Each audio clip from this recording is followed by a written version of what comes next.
Welcome in, everyone. It's the Express Bet and First Bet First Call podcast. Alongside Jeff Siegel, I'm Jeremy Plonk. We're going to handicap 8 stakes races this weekend. And Jeff, the Triple Crown Trail gets going in earnest. I penned Countdown to the Crown, about 3,600 words for today's initial reports out at countdowntothecrown.com. But in New York and California, we've got 3-year-old preps amongst our basket of goodies this weekend. We do, and we'll be watching those 2 races at Jerome and the San Vicente. San Vicente's got a couple of Bafferts, as usual, that are very, very good. Jerome, there's some up-and-coming 3-year-olds maybe haven't quite established themselves in the upper echelon, but they'll get that chance in this one-turn mile race at the Big 8. So looking forward to that. Good racing at Gulfstream as well. Maybe some money to be made. So let's dig in and let's see what we can do. We start 2024 with Fierceness and Nisos. To me, the 1-2 punch atop the 3-year-old crop. We'll see. That will definitely shake out. We didn't even know who Mage was this time of year. We had no idea who Justify was. And we know the later bloomers are part of the game now. So it's going to be a fun January and into February, of course. We've got 8 stakes races for you each and every week. For those of you listening on our audio channels, for your benefit, here's the list.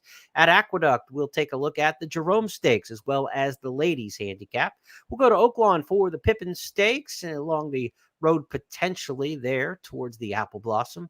At Fairgrounds, it's the Menard Memorial. To Gulfstream Park for the Ginger Brew, the Limehouse, and the Dania Beach. Limehouse and Dania Beach in the 3-year-old division, but a sprint and a turf race. And at San Vicente, we've got, or at Santa Anita, we've got the San Vicente Stakes, our 8th and final. Big tournament weekend for you if you're playing the tournament game at Express Bet this weekend. $80 feeders at Gulfstream Park Friday, Saturday, and Sunday. Santa Anita's got $40 feeder tournaments Friday, Saturday, and Sunday. Win your way into the Pegasus World Cup Betting Championship. And also, it's the return, the 19th season of the Beat the Host contest. $60,000 in prizes throughout the course of the season. Beat the Host each week. We put up the host. You try to beat them with your total. $5 win bets on 10 races. This year, a little bit of a change. In the past, we let the host pick the races. This year, we're going to a format in Beat the Host where it's the last 5 races at Gulfstream and the first 5 at Santa Anita. That puts the players back in an advantage, gives you a chance to handicap in advance instead of waiting till Friday afternoon or Friday evening to see which races the host pick out. So each week in Beat the Host, we'll have 1,000 players plus each and every week.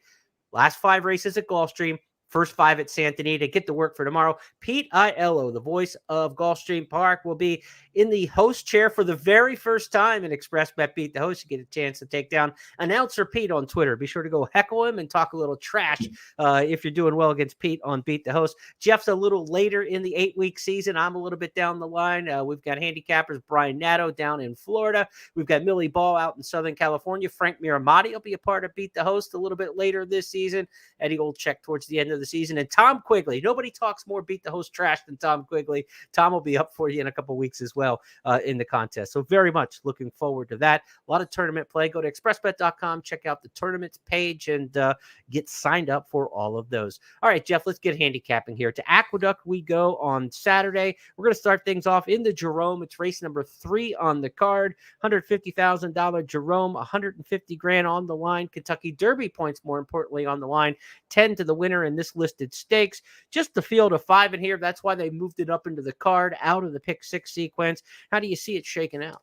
Well, I think last week or week before I made mention about whenever I pick a Laurel horse that runs out of the area and ships to Florida or New York, they never run back to what I think they're capable of doing. Either their number drops or their performance level drops.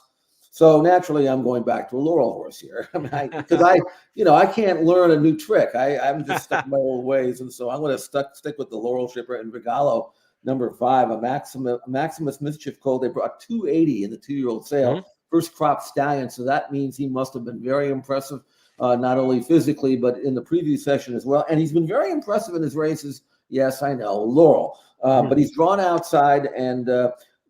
At 5-1 in a small field from a high percentage outfit, going to get a great trip. Backing up from 2 turns, which I like because I know he's fit. Won his last 2. Numbers are rising with every start. I think he has a chance if he can produce another forward move. Now, drum roll, please, on the rail, even money. Pretty good third in the Remsen. I thought that was a solid race coming out of. Backing up again in trip, 1 and a mile over this track and distance back in early October. I don't know whether he's quite even money, but he's certainly the one to beat. But I want to go with Regalo. I thought he was impressive in his last race, Jeremy. Maybe I'm trying to see things that maybe weren't there. But you tell me, what do you think? Yeah, I think he's got a shot in here because Mid-Atlantic horses have come up for the Jerome and done very well over the last 5, 6, 7 years. Remember, the Jerome used to be a race after, or really towards the end of like May. They moved it up into the calendar about a dozen years or so, and it's a January race now. And since it's become a Triple Crown prep race and a lead-in, it hasn't had a ton of impact down the line. But these Mid-Atlantic horses have had a lot of success at the beginning of the season here on the NYRA circuit. So I wouldn't be surprised at all if Regalo can get it done. I'm going to pivot to my other computer and let you see Regalo in action. We've got him right here from Laurel Park.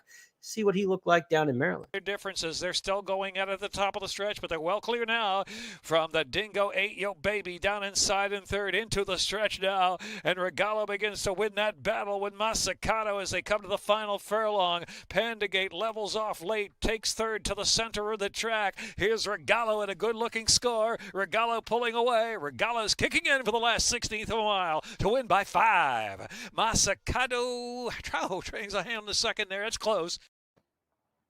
So Regalo, that was a 2-turn race, has already gone around 2. We'll go back to 1 turn in the Jerome. Of course, Regalo won going 7/8 of a mile, a 1-turn race at Laurel in the start prior to that. Some interesting company lines in here. Can Ain't the 2 is coming out of a race against Parchment Party and Laganos, horses who I think are highly respected. Laganos has already come back and won out of that. Parchment Party for Bill Mott, to me, is a really sharp 3-year-old you want to watch this spring. And of course, as Jeff mentioned, drumroll please coming out of the Remsen Stakes, where it was Dornock and Sierra Leone running 1-2 in there. Both those horses now down in Florida looking to gear up towards the Triple Crown Trail. Next up at Aqueduct on the Saturday card, we're going to take a look at the Ladies Stakes. The Ladies Stakes, $150,000, mile and an eighth, so 1 circuit around the 9-furlong oval at the Big A. We had 5 in the first stakes race. This one drew a field of 6. Jeff, tell us where you're looking at the ladies. Well, I went with She's Mo Bubbly, and again, this is an angle that I like. You see that a horse has races both on dirt and turf, and then you look at the form and you say, isn't she better on dirt? So last time out, after a series of grass races that were below standard, in fact, she hit the board once in 4 grass races. She went back to the main track at Aqueduct back on December 16th, and I thought she beat a odds-on favorite that day and beat her on the square, and she earned a career top buyer number in 86. And now she's coming back relatively quick, but same track, same distance, good tactical speed, small field. Race should be not a particularly fast run early. He's going to get a really comfortable trip. And as a 5-year-old mare who's only had 9 starts, there's room for further improvement. She's a late developer for Pletcher, but I think She's Mo Bubbly at 5-2 has got a really good chance to run back to her last race. And if she does, she might be good enough to win. Not a lot of speed in this race. You got Kendrick Carmouche and nobody better in New York on the front end. Let's take a look at She's Mo Bubbly, most recently in Allowance Company. She's Mo Bubbly is ready to challenge. Copper Girl not going away without a fight down towards the inside. She's Mo Bubbly, Kendrick Carmouche, they've kicked for home. Copper Girl continues to battle on here at the rail as they approach that final furlong. She's Mo Bubbly is still in front. It's a very game Copper Girl coming back on the inside as they approach the 16th pole. She's Mo Bubbly trying to put her away. Coppa Girl comes right back here down at the line. She's Mo Bubbly holds her off. She's Mo Bubbly over Coppa Girl. Then came Sweetie and Freudian in 1 minute 50-3. We're going to turn next to Oaklawn, where the Pippen Stakes will be another 150 grander, a mile and a 16th. Race number 9 on the card in Hot Springs. Another small field here we've got in Stakes Company this weekend. Just 5 in this particular spot. And Jeff, I know you're on the 3 in here. Butterbean. Now, people are going to think Butterbean, the boxers, who's the horse is named after. But as we found out back when this was a 3-year-old filly, she's named after like a pixie in the cartoon somewhere. So it's Kenny McPeak's daughter named her Butterbean. Not named for the big heavyweight boxer, but she's got a heavyweight closing kick when she runs her race. She looks like a solid play here. First or second, 10 out of 16. Now, she just won a race called the Mistletoe, and 4 of the 5 entrants in this race were in that race. So she doesn't really have to improve. All she has to do is run 2 in a row or 2 alike, which, by the way, she's done in the past. In fact, she had a 3-race winning streak back in 2022. So it's not like a lot of horses where they run very hard and they win and they pay the price in their next start. Right. She's shown the ability to put good ones back to back. I thought her last race was really kind of good. She took the Overland route. She had a bad outside draw, 10 of 10 at Oaklawn, and still was able to rally wide and get up in time. And in doing so, earned the career top buyer number. So again, at age 5, looks like she's never been better. Now she gets a much better draw. Yep. And while she doesn't have a lot of tactical speed, she shouldn't be that far back either. So after watching the last race, and you can look at it, I don't even see reason why I would change my pick. I mean, she picks up 1 pound. I don't think that's going to stop her. Other than that, why can't she run 2 in a row? Price will probably swap this time. She was the longest price of these 5 that were in the mistletoe last time. The public didn't get that right, but she'll be shorter this time around. Let's take a look at her win from the 10-hole last out. She's Mo Bubbly. These two are locking horns as they approach the top of the lane. Ricardo Santana Jr. getting to work on Ice Orchid, but she is responding under some pressure here. Ice Orchid let loose on the outside as they wheel for the judges. Ice Orchid, Butterbean on the outside is coming strong, and Misty Vale finds a seam up the rail. These 3 driving. Misty Vale inside. Ice Orchid not going to get it, and here's Butterbean. Butterbean got there under Juliet Leperoux. One of my handicapping theories, whether it's this race or any similar, when you have a lot of horses coming back out of the same race, one, you want to go back and watch the race replay, see if you can unearth something different than what the results showed. And either you trust that result or you take a fresh face. I think you trust the result in that particular one. I think it's Butterbean. She comes right back and wins again. And there's only one fresh face to choose from in this short field that we have for the Pippen Stakes. Next up, we're going to move to Fairgrounds, where it's the Nelson Menard Memorial Stakes is the feature on the card on Saturday at the Fairgrounds. 5.5 furlong turf sprint. We had some shorter fields to deal with in other races. We've got 9 turf sprinters in this one. Purse for the Menard Memorial, $100,000. Jeff, where do you want to turn to here at the Fairgrounds? Well, I'm going to pick the mare. She's a mare now. She was a filly last year when she won this very same race. Her name is, okay, I'm going to see if I can get this right. Ouvra. I don't know. I think that's right. That's what the announcer called it. So I went back and I'm going to copy what that was what she's been called. Now she's run 23 times. How about this, Jeremy? 23 starts, 14 wins. Mm-hmm. Pretty admirable. Only 3 seconds and 3/3. So if she can beat you, she'll probably beat you. Now, last time out, I thought in the Chaluki, which was a dirt race, and I don't think she's capable on any surface, but I actually thought she ran pretty well that day. She was down on the inside, took a lot of dirt, loomed a threat. For some reason, I don't know what happened. She kind of drifted out and blew second money at the last 50 yards. I don't know if something went wrong or she spooked or something, but blew second money. But she was really second best in that race.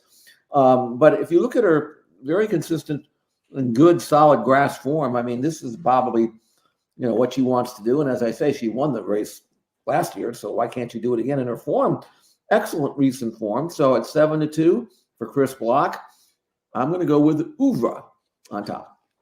What about Brandon's My Lawyer? This is the horse from Southern California. Any insight you have on that performer coming from your backyard to the east for trainer Peter Urton? This is a horse he claimed a couple starts back. He's been through a few different barns. Of course, Baltus, when he went on suspension, Papa Padramu picked up a lot of his horses, but was, 2 starts back claimed from Papa Padramu into the Urton barn. What do you make of Brandon's My Lawyer coming off a down the hill race? I'm trying to evaluate her form in California, and I think I have a fairly good handle as to what I think she's capable of doing. Mm-hmm. And I don't think she's as good as the mare that I picked. Mm-hmm. Now, I would have picked Brandon's My Lawyer, provincialist as I am, for California horses, if I thought she was good enough to win. And maybe, second start off the claim for Peter Miller. She was on the lead last time.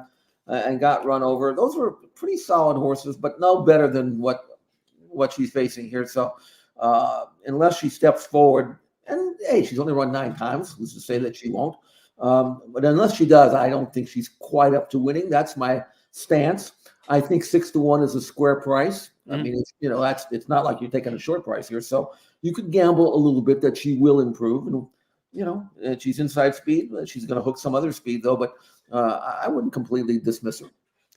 I like to ask you that because there's an old axiom I like to apply: handicap the handicapper, Mhm. and I would expect to use the word provincial and how, you might be biased towards a horse on your circuit or have a strong feeling for a particular horse on your circuit. I love when somebody Southern California based like you has an opinion outside the region like that goes against what you might think a homer would do, right? And Yeah. so that feels more honest and genuine in the assessment. Kurt Hoover taught me that years ago, working with Kurt on some TV stuff, and always been a good pal of his. But he'd always say that, when there's like a Pletcher horse comes to the West Coast, and I actually like them over the Southern Californians, that tells you I really don't like the Southern Californians in this race, because my heart's going to tell me, or my knowledge base is going to tell me, I know the Californians better. And so when you kind of go outside your region or outside your box, I think it's a good time for listeners of this podcast for their ears to perk up. If I don't like a horse who ran at the Keeneland meet, something I follow really closely,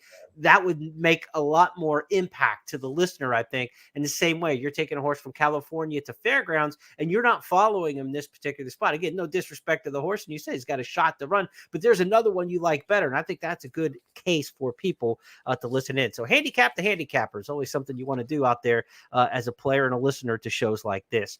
Let's move our attention from Fairgrounds now to Gulfstream on Saturday. Gulfstream Park, again, is going to be part of our Beat the Host contest this weekend. 5 races at Gulfstream, the final 5 on the card. We'll join the first 5 races at Santa Anita in the Express Bet Beat the Host contest. Be sure to sign up for that and get playing this weekend to take on Pete Aiello head-to-head. At Gulfstream Park, the Ginger Brew, the Limehouse, and the Dania Beach all will be part of the Beat the Host contest. So let's go to the Ginger Brew, first of our 3 stakes races in South Florida on Saturday. Jeff, Ginger Brew, named for the Bobby Frankel filly. This one is a mile on the turf. Ginger Brew did her best running on the main track, but we'll let that pass and stop.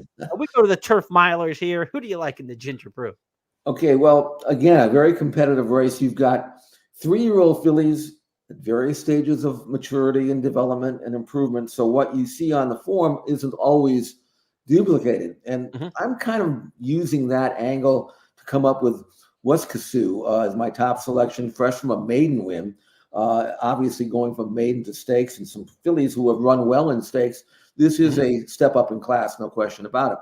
But if you look at this daughter of American Pharoah, she had a couple of runs on dirt sprinting, and now she stretched out onto the grass and she improved massively.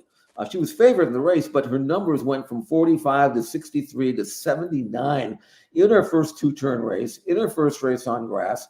The American Pharoah fillies love turf. She's got great tactical speed. But what I liked about her last race was after running 21-4, 44-3 sprinting at Saratoga, when they stretched her out in November at Aqueduct, she sat second, but she did it so relaxed, so happy to be there, didn't pull, just kind of was content to be with her. Sometimes you get these stretch out plays and they pull a little bit.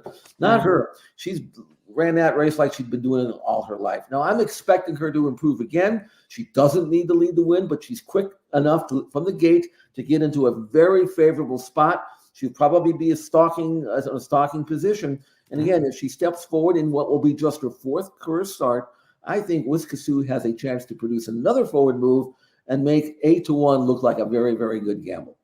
There are 3 runners in this race coming out of the Breeders' Cup Juvenile Fillies turf. That's the good news. The bad news is none of them were competitive. They all ran 8th or worse in that particular spot. So this race does feel like it opens up to a horse on the class rise. Waskasoo, Jeff's top choice in here. Let's go back and take a look at her last win on the Naira circuit. Left to go, 1:12 4 for 3/4 of a mile. Before you go gets the cue. Waskasoo is in pursuit, and these front 2 now sprint away. Waskasoo has taken the lead, is now up by a neck, now a full length, and Waskasoo is just opening up here for Junior Alvarado. It's Waskasoo who's up by a quick 2. Before you go is a clear second. Far back to the rest. It's going to be Waskasoo to win this one impressively. Waskasoo wins it. Call it 5. Before you go. They're finishing second. Look like past tense to the inside there of Dancing Dean. Final running time, 1:42.35 seconds. The Waskasoo, Jeff's top pick in here. I want to mention Ozara, the probable favorite in this race. Won the Wait a While Stakes at 4-5 last time. Got a fast pace that day, 46 or change, won 10-1, and just got there. Just didn't seem to be a horse who won like a 4-5 shot should. So I think this is a horse who's probably going to be underlaid on the tope. You got a big field in here. You're going to have to get a trip worked out if you're Ozara for Christophe Clement. So I think that's a vulnerable favorite in there. Should have won a little bit easier last time. I'll take a stand against as well. And Jeff's got Waskasu on the step up in class, ready to roll again. To the Limehouse Stakes we go. Next up on the card at Gulfstream, it'll be race number 10 on the card. $100,000, 6 furlong sprint here. These are the 3-year-olds. Do we expect these horses to be nominated the Triple Crown in a couple of weeks and that's announced? Probably not. This looks more like a sprint field. You do have Cuban Thunder turning back in distance in here. Might be a horse who would go long. Steeler Mischief has gone long in the past, but this looks like a group of sprinters in here for all intents and purposes. How do you see the Limehouse Stakes shaking out? Well, nobody in this race ran a race equivalent to what Valiant Force did in the Breeders' Cup Juvenile Turf Sprint. Mm-hmm. I mean, he got beat a half length. Big Evs, we know about him because he came from Europe and he was all the goods, all the rage, and won it. But in another 20 yards or so, it was going to be very, very close. And the thing about Valiant Force is, even though he's a Euro, he's an American-bred colt by Malibu Moon out of by Quality Road. You can't get more dirt than that. You know? Right. So I don't know. We're going to find out whether he can handle the dirt, which I think is what his connections are probably going to want to see too. It could open up certain things in his winter-spring campaign if he shows he can handle it. And he's going to take dirt in his face because he's not a quick type, but he can really turn it on, just missing at 5.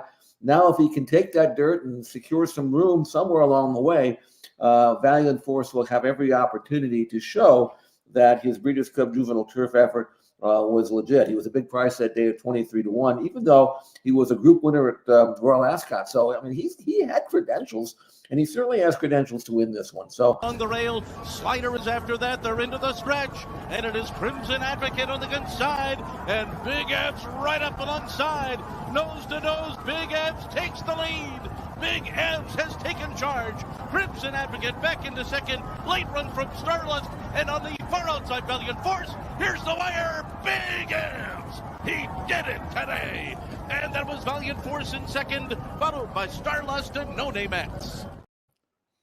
So Valiant Force from the turf to the dirt. Trainer change now with Jorge Delgado based in Florida. Delgado also picked up for these same connections Cuban Thunder after running in the Breeders' Cup Juvenile. That horse has already had a start at Gulfstream Park and ran a decent allowance second on the Tapitas. So connections have given some horses to Delgado over the winter to see what they have at 3 here at Gulfstream. Valiant Force, Jeff's top pick in the Limehouse Stakes. And sorry there, partner, I got quick on the trigger figure rolling that video in where you were completing your thought. no problem. Let's go to the Dania Beach Stakes. That'll be race number 11 on the card Saturday at Gulfstream. It's our Express Bet race of the week. I've got a full analysis of this one written up at expressbet.com. And if you sign up for the email newsletter with First Bet and Express Bet, you'll get that race of the week sent to your email inbox each and every week. These are Turf Miler 3-year-olds in here. Pretty good group. You've got some horses coming out of the Pulpit Stakes, including the runner-up in there, Reminder. You've got some horses coming out of the Breeders' Cup Juvenile Turf, including Air Recruit. You've got Agate Road, who was one of the favorites in that race. They're one of the main contenders among the American horses, 10-1 at post time, but winner of the Pilgrim Stakes. This is a pretty good bunch in here, Jeff. Field of 10, one of the better betting races we have throughout the course of the weekend when it comes to the stakes. Good field size. I had a real hard time with this because I didn't really like anything, you know. I mean, I figured in a grass race for 2-year-olds, I'd find something to latch onto. I wasn't that crazy about Agate Road's effort in the Breeders' Cup Juvenile Turf. No. I looked at Air Recruit. He had the rail that day. He made the lead. He had every chance, got run over. I didn't think that race, the line made him look, I think the line made him look better than he is what I'm trying to say. A few of the others in here just didn't do a whole lot for me. So I went back and I watched the race at Keeneland, the Bourbon, and I didn't think Depiction ran all that badly, actually. I thought he got behind horses. He was waiting for room. He kind of picked it up late. He actually galloped out right with the leaders. Slow pace didn't do him any good. More Than Ready Colts only had 3 starts. He's had some time off. He's had some time to grow up a little bit for a good trainer, and Looks like he's training well, has a bold work at Palm Meadows back in mid-December. I like the 3-hole draw. He's going to draft into a good spot. He's 8-1. I certainly like that. So, you can make a case for a lot of these, and I would be all ears, But I latched on to Depiction just because he looks like and his numbers have gotten better with every start also. So there's a progression there that I like. So at the price, connections and all, I'm going to go with Depiction to try to pull off a surprise in the Dania Beach. If you want another price horse in here, keep an eye on Reminder as well. This horse was second in the Pulpit Stakes at 26-1. Those kind don't get bet back usually the next time. The public takes a little while to kind of get into horses that are that kind of price.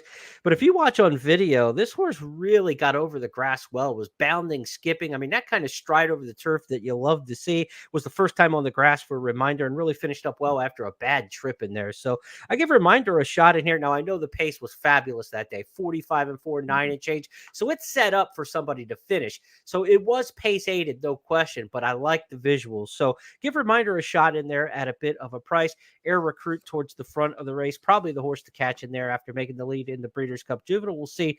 Last year, Candidate won this race for Arnaud Delacour. He comes back with Air Recruit, trying to win it 2 seasons in a row. Let's go next to our 8th and final handicapping chore of the weekend. It's at Santa Anita, the San Vicente Stakes, featured on Saturday. Grade 2, 7 furlongs, $200,000. The San Vicente over the years, Jeff, has been a February race where the Sham Stakes at a mile kicked off the Santa Anita Derby series.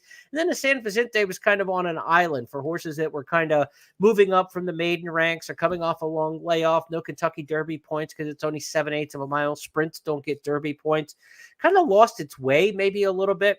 Because back in like 2016, we were talking Nyquist and Exaggerator running 1-2 in the San Vicente in a race that's had some great winners over the years, Silver Charm et al. Now it's the kickoff to the Santa Anita Derby Series. The Sham is no more. So maybe we get, a little bit of a rekindle and a resparkle for this race because you do have the Breeders' Cup Juvenile runner-up in here, Muth, which is an interesting entrant to cut back now to 7/8 of a mile. He's one of 2 for Bob Baffert in this race. Baffert's won this race, I believe, 8 or 9 times. That's not a surprise. Muth and Pilot Commander, the 2 for Baffert in here in a field of 6.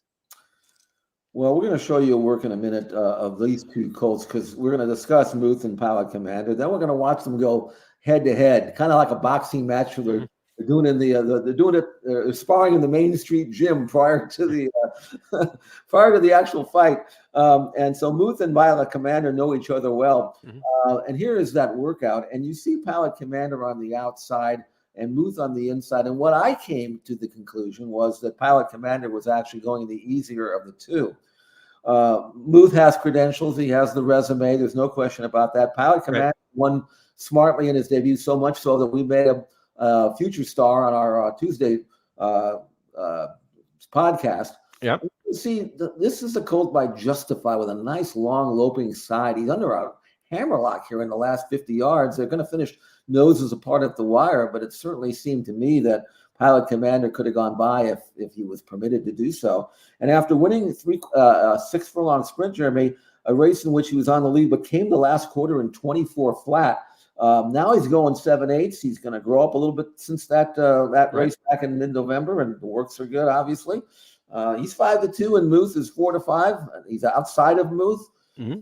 I mean, I tell you what, I think Pilot Commander, as we talked about when we featured him in our podcast several weeks ago, he's a good colt. He could be the goods, and I'm very interested to see how he matches up with Muth, who may not be the best in his division, but it almost takes the best in his division to beat him. Right. He's been rock solid. Muth, a $2 million son of Good Magic. Of course, Good Magic had such a great year last year with the 3-year-olds, topped by Mage, winning the Kentucky Derby. Muth, the question here is the cutback and trip, right, after 2 straight routes, but his best success, maybe, I don't know, right off the bat, winning 5 furlongs. Is he a better 1 or 2 turn type of horse? The pedigree says he'll go 2 turns. His running lines, obviously, winning the American Pharoah shows he'll go 2 turns, but is Muth a 1.25 mile horse will be the question as we talk about a $2 million purchase, right? I mean, you're not trying to win 1.16 mile races with a $2 million horse. You're trying to win the Kentucky Derby with him. We'll find out if he's a Derby horse down the line. What do you make of the cutback here to 7/8? I don't think about him. I think he's just as good sprinting or routing. In fact, his speed figures would indicate he's almost identical. So that's the notion there. He won the American Pharoah easily. He drew away well. The colt that he beat, though, came back and ran poorly. I don't know if he beat a whole lot that day, which is why he's 2-5. I'm probably gambling more on upside than anything else, but here's one of the reasons why I like Pilot Commander. You look at the speed figures that Muth has earned so far, 90, 93, 91, 95, and then you compare that with Pilot Commander's 75 buyer number when he won his debut, and people are going to look at it and they're going to say, I don't know if I want to bet a horse that has to improve 20 points on his speed figure and the form to beat the one that is faster. So I don't think Pilot Commander is going to be less than 5-2, maybe even a little bit higher. And yet, if you looked at that workout that we just showed, you'd have to think that Pilot Commander is going in the right direction and that he might be a lot faster than that sole figure would give him credit for. So it wouldn't really surprise me one way or the other. Another thing that'll tilt the scales in terms of the odds is that Juan Hernandez rode Pilot Commander in his debut and rides Muth, which may indicate, I'm sure it does at this stage, that he prefers Pilot Commander for this particular race. I don't know if Bob makes that choice or whether he asks Juan what do you want to do. Not that Flavian Pratt is worried about taking sloppy seconds here. He'll take this field any day of the week. So it's really an interesting race, and it's a 7-furlong race. And 7-furlong races usually bring 3-year-olds out. It's not a sprint. You have to be a good colt with some stamina, but with a turn of foot as well to win going 7/8. And if you're a good 7/8 horse, doesn't make you a Derby horse, but it certainly means that you should be able to get at least a middle distance. And there's not a doubt in my mind Pilot Commander will do just that. The Bob Lewis will be the first chance to go 2 turns for the stakes horses on the Santa Anita Derby Trail, then the San Felipe, and then, of course, the Santa Anita Derby coming up in early April. So that's a look at our 8 stakes races this week on the First Call podcast. Want to remind you that we've got a great promotion. If you like to play that all-turf pick 3 at Santa Anita, know one of Jeff's favorite wagers, low takeout, $3 minimum. Bet $100 on any of the Santa Anita turf pick 3 races. Bet $100 on that sequence, get $20 back, a $20 rebate on a $100 wager in the Santa Anita Turf Pick 3 when you play with First Bet or Express Bet. Make sure you opt into the promos and take advantage of that. And late pick 4 players at Laurel Park each day here of the Heritage Meet that they've got kicking off this weekend at Laurel Park. Late pick 4's got a $2,000 hit and split. So hit your pari-mutuel winnings and add an extra $2,000, your share of it, just with other players on the platforms at ExpressBet and FirstBet that hit the late pick 4 at Laurel each and every race day at Laurel Park for the meet. So be sure to take advantage of those promos. One last time to tell you, take on Pete Aiello in the Beat the Host competition. The first of 8 weeks of Beat the Host takes place this Saturday. Races will be the final 5 races at Gulfstream, the first 5 races at Santa Anita. $2,000 in weekly prizes. There are seasonal prizes. There are a Beat the Host final. If you beat the host, if you have a better win total, these are 10 $5 win bets. So your $50 will go directly into the pari-mutuel pool. $2,000 will be paid back to the top players each and every week. If you beat the host just 1 week, you qualify for the final tournament on the Beat the Host Championship round, which comes up the second week of March. So just beat the host 1 time and you get all the way to the finals. Good luck taking down Pete Aiello, the voice of Gulfstream Park. We're going to make him a handicapper this weekend. He told me that it's a big deal in his inner circle. He was texting me a little bit earlier today. So he's taking some razz from his friends. I've played leadoff in this spot before. I think about 6 or 7 years, actually, hitting leadoff. I'm glad because I get to make the schedule to get myself out of the leadoff spot. You never want to go first in this tournament.